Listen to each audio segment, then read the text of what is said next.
Hola, ¿cómo están? Bienvenidos a la Academia de Becaría. Los temas que vamos a abordar hoy son muy importantes para el derecho penal general y son derecho penal objetivo, derecho penal subjetivo. Empezamos. Bueno, cuando nos referimos a derecho penal objetivo podemos pensar, ¿y eso de qué se trata? Pues bueno, derecho penal objetivo es ese conjunto de normas que determinan las características de la conducta punible. Pensemos, condición de autor o partícipe y la respectiva sanción correspondiente a cada caso en particular. Pero este derecho penal objetivo pues tiene unos presupuestos, conocidos como presupuestos básicos. Vamos a ver, estas normas jurídicas de carácter penal definen los elementos que la integran y diferencian las conductas punibles. Veámoslo de esta manera. Cada una de ellas tiene una estructura propia, características propias, que podemos entender como supuesto de hecho, esa primera parte de la norma, y la consecuencia jurídica. Llevándolo a un tipo penal, tal vez en su descripción el más sencillo, pues tenemos el artículo 103 de nuestro Código Penal, homicidio. Y dice, el que matare a otro, esta primera parte es el supuesto de hecho. El que matare a otro incurrirá en una pena tal, esa sería la consecuencia jurídica. Cuando revisamos el supuesto de hecho, pues encontramos una serie de elementos. Entre esos el sujeto activo, que en este caso es indeterminado, el que, o sea, puede hacerlo cualquier persona, matar, en este caso sería el verbo rector, la acción, matar a otro. Ese otro es el sujeto pasivo, que también es indeterminado, puede ser cualquier persona sin ninguna calidad en especial. Bueno, continuamos. Frente a estos presupuestos básicos del derecho penal objetivo, entendido como esta norma, el tipo penal, pues también tenemos la sanción. La sanción, que en este caso, pues, conforme a este tipo del que les hablo, homicidio, es una pena privativa de la libertad. Estas normas creadas con base en el ius puniendi, que es esa facultad que tiene el Estado para castigar, tienen como objeto exclusivamente a las personas naturales, no a las personas jurídicas. Es cierto que desde la doctrina en nuestro territorio nacional, algunos abogados muy importantes como el profesor Francisco Bernate ha desarrollado estudios sobre la posibilidad de aplicar en nuestro ordenamiento jurídico el derecho penal para las personas jurídicas. Así se aplica en el derecho foráneo, pensemos en otros estados, pero en nuestro país solamente va dirigido para personas naturales. Sí, el ordenamiento establece unas sanciones para las empresas que se utilicen, en este caso, para cometer conductas punibles, pero en el entendido que quienes cometen esas conductas son precisamente esos socios, esos accionistas, estos representantes, niveles altos de dirección, y precisamente por utilizar estas empresas para esta comisión de conductas punibles, pues las mismas reciben unas sanciones, pero no se persigue a la empresa, se persigue a la persona natural. Es importante tener claro eso. Bueno, ¿y cómo se desarrolla el tema de la norma penal? Pues como ustedes muy bien lo saben, y en este momento debemos evocar a Rousseau y a su famosa obra El contrato social. ¿Y qué nos decía Rousseau? Bueno, miren, el hombre es bueno por naturaleza, la sociedad lo corrompe. Caso contrario, nos decía Maquiavelo que pues el hombre por naturaleza lleva maldad en sí. Hobbes nos hablaba de que hay un estado de guerra del hombre, que es un estado natural. Como vemos, hay posiciones diversas frente al hombre y si es bueno o es malo por naturaleza. Pero en esta situación de caos, pues se hace necesario que se establezca un orden. ¿Y cómo se establece este orden? Pues mediante un contrato social, donde los asociados, las personas, todos nosotros, le entregamos parte de nuestros derechos al Estado. ¿Para qué? Para que este Estado nos garantice una sana convivencia, una seguridad jurídica, situación que lastimosamente en la realidad muchas veces no se da. Nosotros le entregamos parte de nuestra libertad.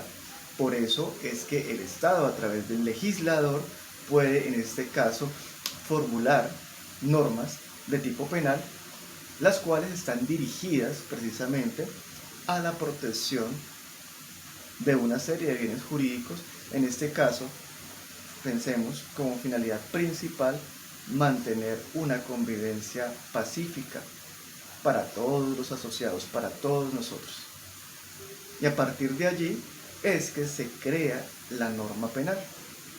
Esa norma penal debe estar enfocada a contrarrestar, a prevenir situaciones problemáticas sociales que afectan esta sana convivencia. Pero bueno, hasta ahora estamos empezando a revisar. Ya miramos el tema del derecho penal objetivo, la norma, de forma básica su estructura y el motivo, el por qué existe. Es que esto no aparece de la nada, esto no aparece simplemente por capricho del Estado a través de su legislador, no. Es por el tema del contrato social. Es porque el Estado debe garantizarle a todos los asociados una seguridad jurídica. Y aparece entonces la norma penal, que hace que regula el comportamiento de las personas en la sociedad. Establece qué no se debe hacer, qué está prohibido, precisamente con la finalidad de mantener un orden adecuado. Continuamos. Y frente a este derecho penal objetivo, pues el mismo tiene unas características. Primero, que es público. ¿Pero por qué público? Porque interviene el Estado.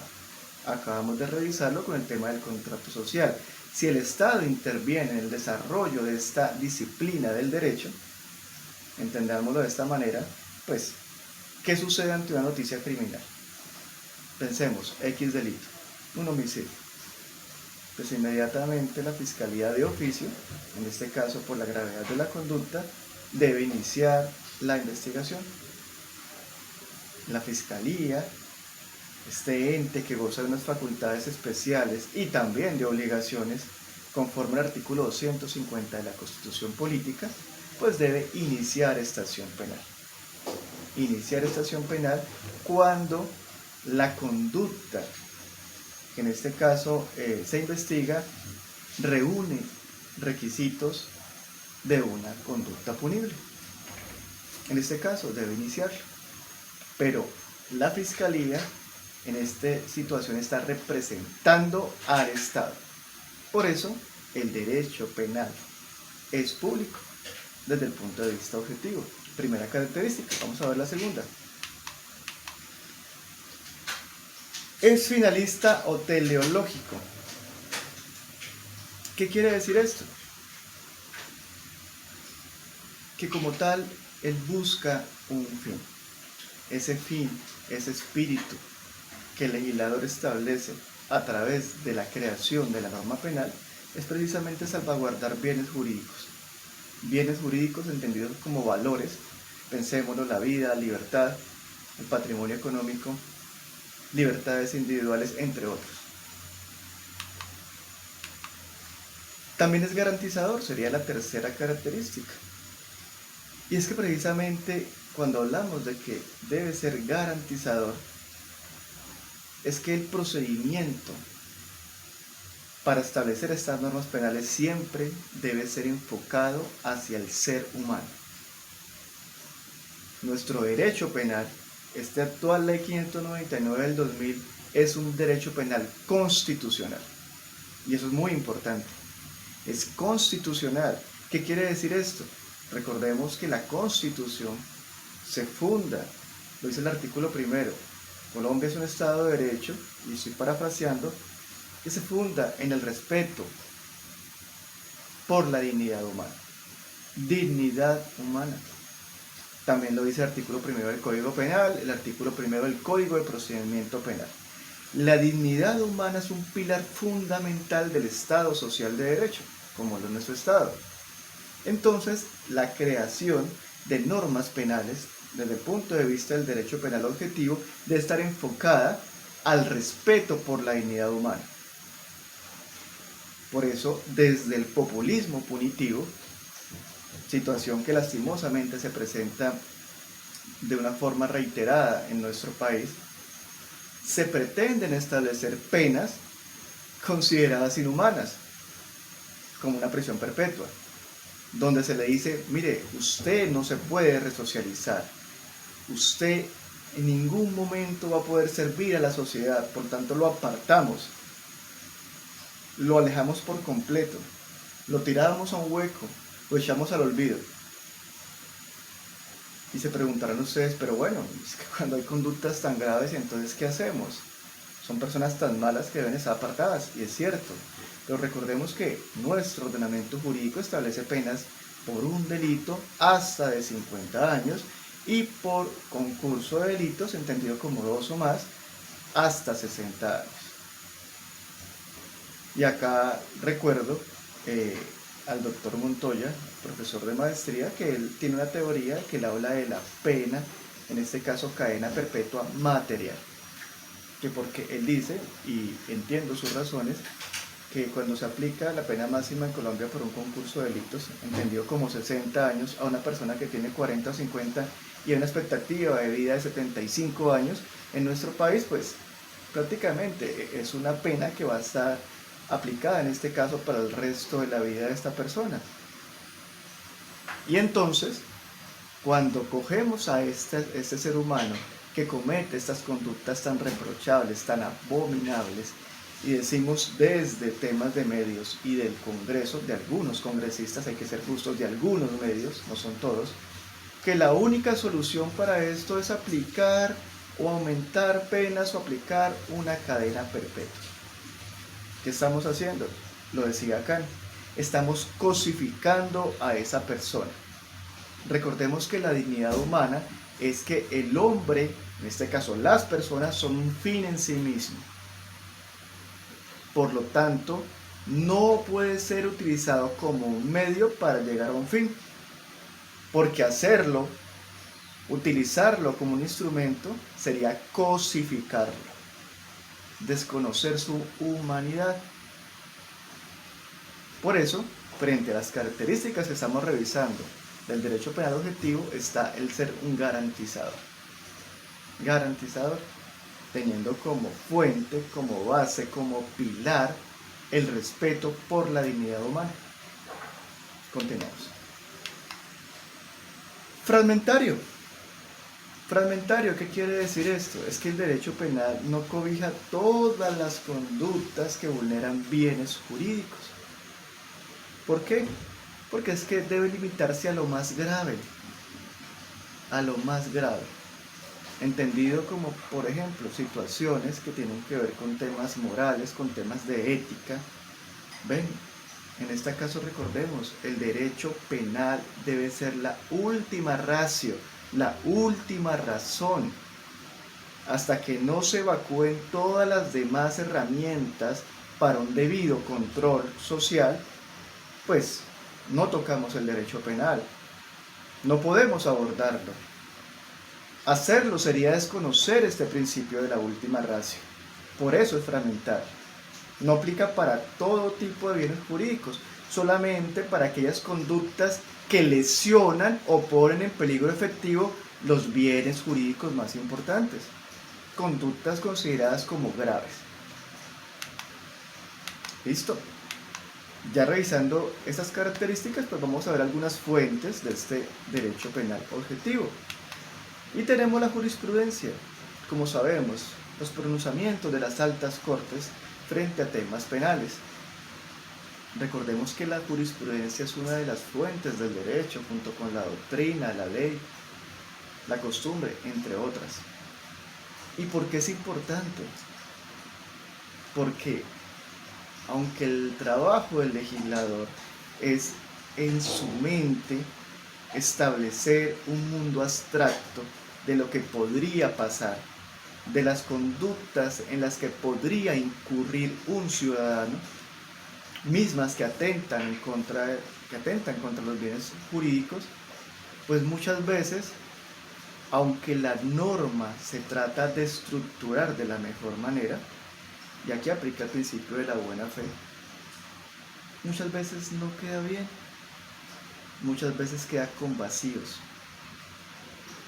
Y es allí cuando las altas cortes, a partir de casos específicos, hacen un estudio de esta norma y, profiriendo sentencias como jurisprudencia, pues realizan grandes aportes para un adecuado uso, una adecuada implementación de estos tipos penales. Otra fuente es la doctrina. La doctrina, entendida como aquellos estudios realizados por estas personas que tienen grandes conocimientos en derecho penal. Estudios que abordan diferentes temas y que en la mayoría de los casos aportan claridad. Son como luz en medio de la oscuridad. Si bien no son principios, es doctrina, y pues no toda la doctrina se puede tomar como acertada, como válida. Lo cierto es que encontramos estudios muy interesantes que nos ayudan en ese desarrollo adecuado e implementación del derecho penal. Y la principal fuente del derecho penal objetivo, ya lo hemos venido mencionando, y es precisamente el proceso legislativo penal, entendido como esos proyectos de ley que surten un proceso, una serie de debates para poder convertirse en ley y ser sancionadas por el presidente, posteriormente promulgadas y pues iniciar ese tema de validez. Esa es la fuente por excelencia del derecho penal, ese proceso legislativo. ¿Y cómo lo vemos nosotros? Sencillo, con la creación de nuevos tipos penales. Y frente a esto, siempre he tenido una posición crítica.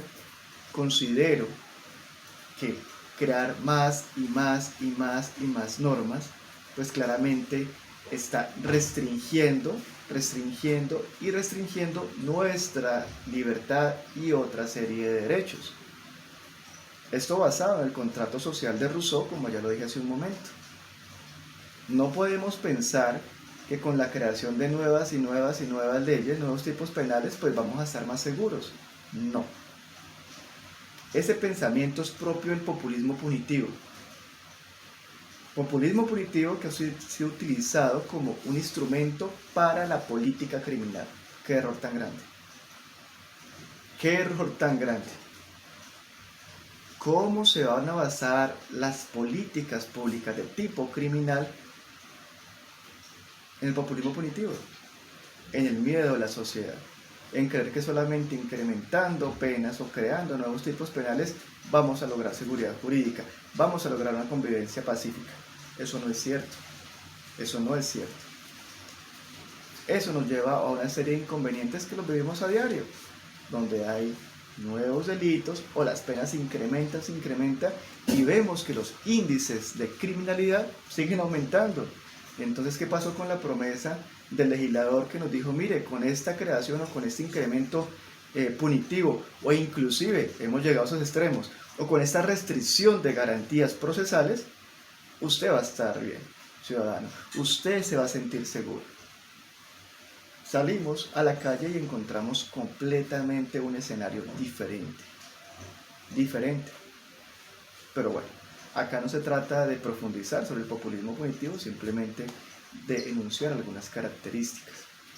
Y estamos con el tema del proceso legislativo como fuente del derecho penal objetivo.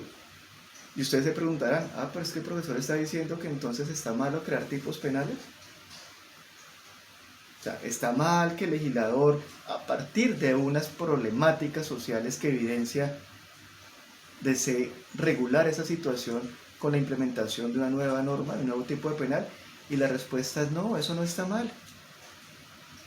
La sociedad evoluciona, el derecho debe evolucionar para poder cubrir esas situaciones que se presentan y que causan daño en la sociedad. Pensemos de una forma sencilla. Hace 30 años no pensábamos en delitos informáticos. Eso prácticamente no era un problema.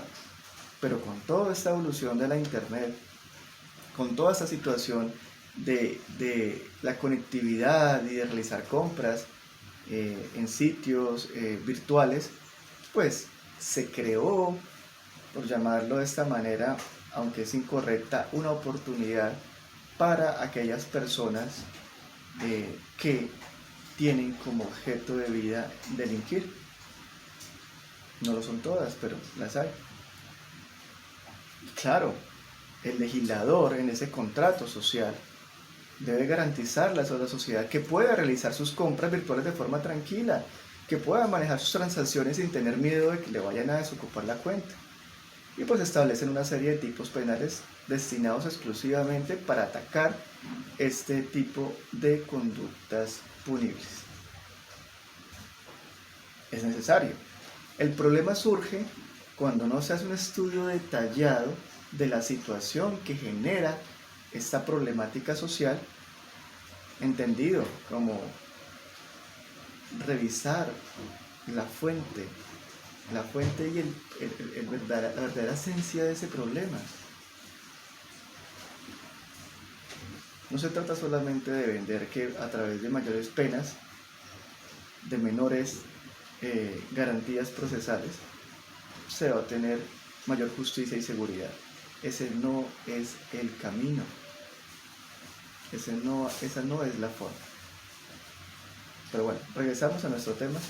A veces me salgo un poco porque son situaciones que realmente causan malestar. Y les comentaba que la norma penal tiene una estructura lógica. Supuesto de hecho, consecuencia jurídica. El que matare a otro, supuesto de hecho. Es ese mundo abstracto que se creó el legislador diciendo, esto puede pasar, el que matare a otro. Y si incurre en este supuesto de hecho, pues va a recibir una consecuencia jurídica entendida, en este caso como una sanción que puede ser, por el tipo penal que estamos revisando, una pena privativa de la libertad. Esa estructura es importante tenerla en cuenta. Hay algunos tipos penales que por su construcción es un poco más complejo, pero para entenderlo de forma sencilla, pues está el ejemplo del homicidio. Y luego de revisar este tipo de aspectos de la norma, de su estructura, pues entonces debemos pasar como tal a un tema que también es importante, que va ligado a lo que tiene que ver con el derecho penal objetivo, y en este caso es el derecho penal subjetivo. Derecho penal subjetivo, conocido como el ius puniendi. Seguramente algunos estudiantes han escuchado esa frase, el ius puniendi.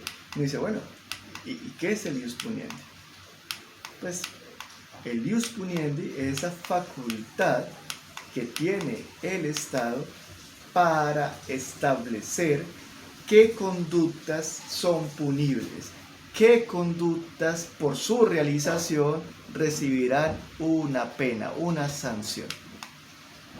Ese es el ius puniendi. ¿Y de dónde nace?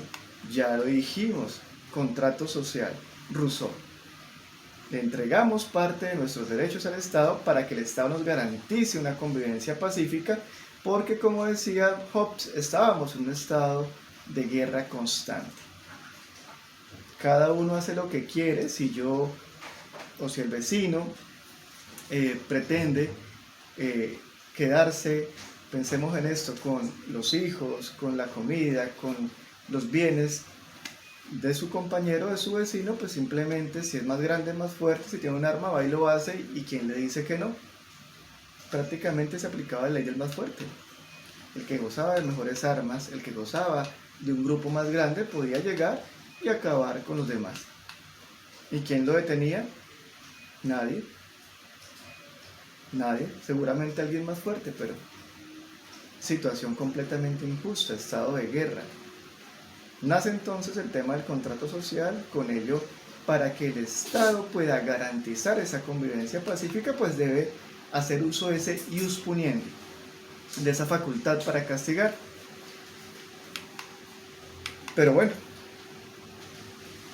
pensemos en el Estado, en toda su maquinaria, y aparte de eso, en el poder, en ese poder, en esa potestad que tiene de castigar. Suena peligroso. Imaginémonos que utiliza este poder para castigar de forma arbitraria. Un autoritarismo. ¿Qué va a pasar con todos nosotros?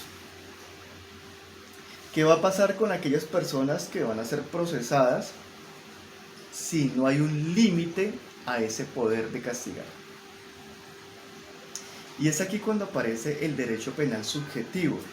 Y hay que entender que el derecho penal, y esto por favor ténganlo siempre presente, no se crea exclusivamente para castigar. No es exclusivamente para castigar a las personas que cometen una conducta punible. También está para protegerlos. ¿Protegerlos? Sí, protegerlos. Puede sonar un poco paradójico, pero es cierto.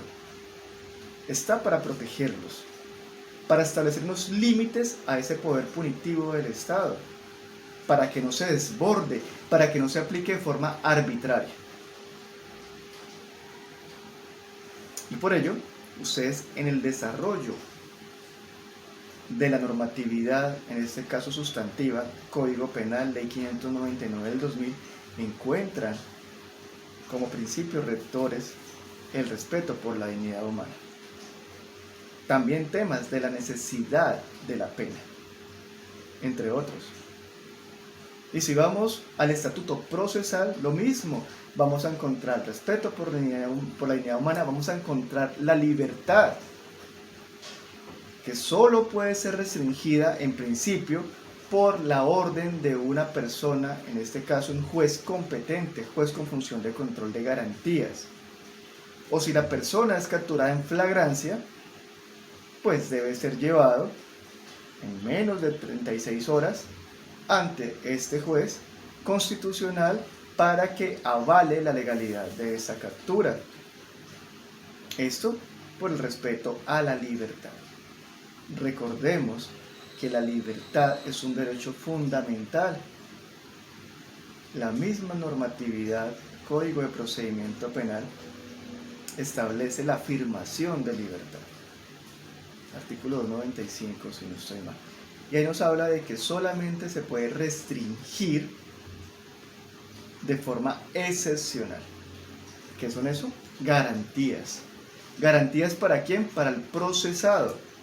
Es por eso que el derecho penal también limita el poder del Estado, ese poder de castigar, en procura de salvaguardar garantías procesales de las personas que están siendo llevadas a esta situación.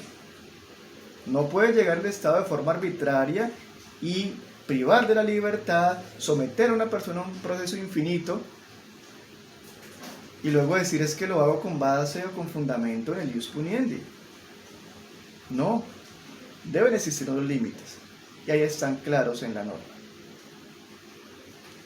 Avanzando con el tema del ius puniendi, dentro de lo que es el derecho penal subjetivo, pues tenemos una cantidad de instrumentos que avalan, que buscan limitar ese derecho o esa potestad de castigar.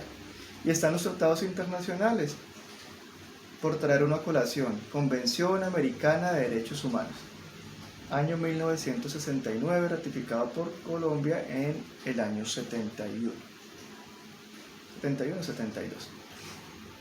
Y acá, por ejemplo, siguiendo con la línea de libertad, en el artículo 7º, numeral 5 de esta convención, que nos dice que la libertad solo puede ser restringida cuando hablamos de temas procesales. La persona no ha sido condenada, presunción de inocencia, artículo 29 de la Constitución, artículo 7º de la Ley 906 de 2004, se presume inocente. La persona apenas está siendo llevada al proceso, solo puede ser restringida su libertad si esta persona representa un peligro para el proceso, no para la sociedad, para el proceso. ¿Por qué? Porque puede evadir el proceso o porque puede obstruirlo. Ha sido muy claro en este caso este instrumento internacional. Y los fallos de la Corte Interamericana de Derechos Humanos así lo han ratificado. Diferentes fallos han dicho lo mismo. Acá, como lo dije en alguna clase, de lo que tiene que ver con la necesidad en los requisitos de la medida de aseguramiento, pues la Corte ha dicho que en este caso el elemento contenido en el artículo 150, numeral primero, que tiene que ver con ese requisito de necesidad de ser un peligro para la sociedad o para las víctimas, si bien es cierto, no es acorde al instrumento internacional que acabo de comentarles, Convención Americana de Derechos Humanos, la Corte Constitucional ha dicho, miren, estamos en un Estado social de derecho y los fines del Estado, conforme al artículo 2 de la Constitución, es proteger a la comunidad, servir a la comunidad. Por eso, el establecer o ratificar en este caso ese requisito de que esta persona puede ser un peligro para la sociedad o para las víctimas es propias de las, en este caso, de las, lo que tiene que ver con los fines esenciales del Estado. Ese fin esencial de proteger. Por eso la Corte ratifica y en nuestro ordenamiento pues se presenta esa dicotomía, porque como ustedes bien lo saben, la Constitución forma un bloque de constitucionalidad con los tratados internacionales que versan sobre derechos humanos que han sido ratificados por Colombia a través de una ley. Ahí hay una situación que no ha sido pacífica, sin embargo, pues no es tema de esta clase que estamos teniendo el día de hoy, por lo tanto no vamos a profundizar en ello. Les estaba comentando pues esos límites y cómo se establecen, y les mencioné ya los instrumentos internacionales. Luego encontramos la Constitución como una herramienta para mantener este límite a ese poder punitivo del Estado. ¿Y por qué la Constitución? Artículo primero tiene que ver con el tema del respeto por la dignidad humana. También tenemos artículo 13, el tema de la igualdad. Pensemos en esto, artículo 11, el derecho a la vida es inviolable, no habrá pena de muerte. Ahí está diciendo, mire, acá no se pueden aplicar la pena de muerte como un castigo por una conducta punible, por más espantosa que sea. ¿Por qué? Porque eso sería ir en contra de la dignidad humana. Eso sería instrumentalizar a esa persona, decir, mire, este no sirve, vamos a ejecutarlo para poder brindar seguridad. Cosificar al ser humano, como lo decía Kant. También tenemos las leyes. Las leyes, en este caso, establecen límites, como ya les comentaba, al ius puniente. Y primero el Código de Procedimiento Penal, artículo primero del Código Penal, respeto por la dignidad humana. Principalmente esos son los límites que se establecen para lo que tiene que ver con el ius puniente. Es importante tener en cuenta que el derecho penal, como un método de control social, porque lo es también, junto con la familia, la escuela, la iglesia, la universidad, debe ser siempre la última razón. Siempre la última razón. No podemos abogar porque el derecho penal se encargue de resolver todos los problemas de la sociedad. No, es una posición errónea, equivocada. Todo lo contrario, siempre debe ser fragmentario, debe ser la última razón. Cuando ya no haya nada más, acudimos al derecho penal. De resto no. Frente a estos límites, y ya para terminar, pues se han clasificado en dos grupos. Un grupo que tiene que ver con ese fundamento material y que va directamente ligado a la necesidad de la intervención. ¿Es necesario que el derecho penal intervenga en esta situación? ¿Lo es o no? Ya lo dijimos, última ratio. El tema de la protección de los bienes jurídicos, teoría bastante desarrollada por el maestro Rossin, y pues entendemos, y también podemos verlo, aparte de unos valores, podemos verlos como esa materialización de derechos fundamentales, derecho a la vida, a la libertad, al patrimonio, entre otros. Pero esa protección de derechos, en este caso de bienes jurídicos, no puede ser completamente a todos estos bienes, solamente a los más importantes y a los que la conducta revista tal gravedad que sea necesaria, en este caso la implementación, el protagonismo, la intervención del derecho penal. Y dentro de estos límites materiales está la humanidad. Ya también lo hemos mencionado, acá simplemente estamos concluyendo. El derecho penal, como tanto lo argumentó Cesare Beccaria ya en el siglo XVIII con su obra maestra de los delitos y de las penas, 1764, él ve que allá afuera hay un escenario terrible, espantoso, penas inhumanas, la tortura utilizada como un método para lograr una confesión y una posterior condena, los juicios de Dios mal llamados, entre otros. Beccaria ve ese escenario sombrío, lúgubre, y dice, esto no puede seguir pasando. Y en su obra, que es de crítica, pero también de propuesta, establece los postulados y dice, el derecho penal debe tener un sentido humano, pasar de lo inhumano a la humanización de este derecho penal. Conforme a nuestro tema de estudio, ese ius puniendi, esa facultad de castigar debe tener como eje, como un fin para todas las cosas, el respeto por la dignidad humana, traducido en penas humanas.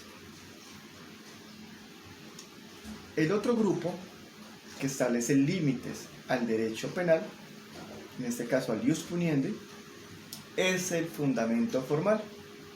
Y ese lo vemos y lo vamos a estudiar simplemente con un principio fundamental. Y es el principio de legalidad, defendido dentro del debido proceso.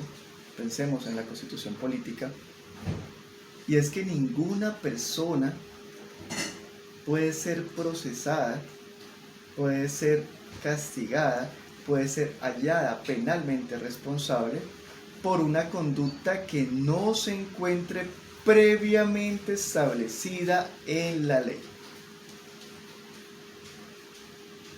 Si una persona va a ser procesada por una conducta que no está establecida como un tipo penal, claramente se estaría vulnerando el principio de legalidad. Y esta es una forma, en este caso, valga el pleonasmo, formal de limitar el ius puniendi. Ya vimos las formas materiales, instrumentos internacionales, constitución política, la ley, entre otros. Y ahora vemos este grupo de limitación formal, principio de legalidad. Directamente va relacionado con esta fuente del derecho penal objetivo que tiene que ver con el ejercicio legislativo. Como ustedes se dan cuenta, el derecho tiene mucho de lógica y, como le he dicho a mis estudiantes, va concatenado. Trabaja de forma armónica, debe ser así. Ese es el deber ser, que trabaje de forma armónica. Y por eso encontramos acá, en este límite formal, el principio de legalidad. el principio de legalidad, porque es que eso para nosotros como sociedad es un mensaje adecuado. Sí, yo le cedí a usted, Estado, parte de mi libertad, para que usted me garantice una seguridad jurídica, una convivencia pacífica, pero ojo, señor Estado, usted no puede abusar de ese poder. Usted no puede abusar de ese poder estableciendo, en este caso, o adelantando procesos penales que no tengan una base de una conducta previamente establecida por la ley. Pensemos que el poder corrompe. Y qué difícil sería que entonces aquella persona que ostenta un poder bastante grande en un estado decidiera desde el punto de vista, y pensémoslo de esta manera, que sus contradictores pues realmente son un estorbo en su camino, y venga entonces yo adelanto procesos penales en contra de ellos porque sí, como pasaba en la época del oscurantismo, pensemos, Edad Media. Pero en este caso dirán ustedes, pero eso se presenta todavía. La verdad es que bajo regímenes dictatoriales son situaciones que se ven con cierta frecuencia y es algo bastante triste y preocupante. Pero bueno, como pudimos observarlo, tanto el derecho penal objetivo como el derecho penal subjetivo cuentan con unas características, cuentan con un tipo de situaciones que son propias de cada uno de ellos y que al estudiarlas en conjunto, pues entendemos de forma lógica el porqué de la necesidad de que este derecho penal sea constitucional, sea garantista, nos permita convalidar el principio, en este caso, derecho fundamental de la presunción de inocencia. Porque no solamente es que se presuma, es que debe ser tratado como inocente. El tema de la legalidad, el tema de la estructura de la norma, que recordemos, debe ser clara, debe ser precisa, debe estar expresa, entre otros. Para mí, como siempre, es un privilegio poder compartir con ustedes. Hasta una próxima oportunidad.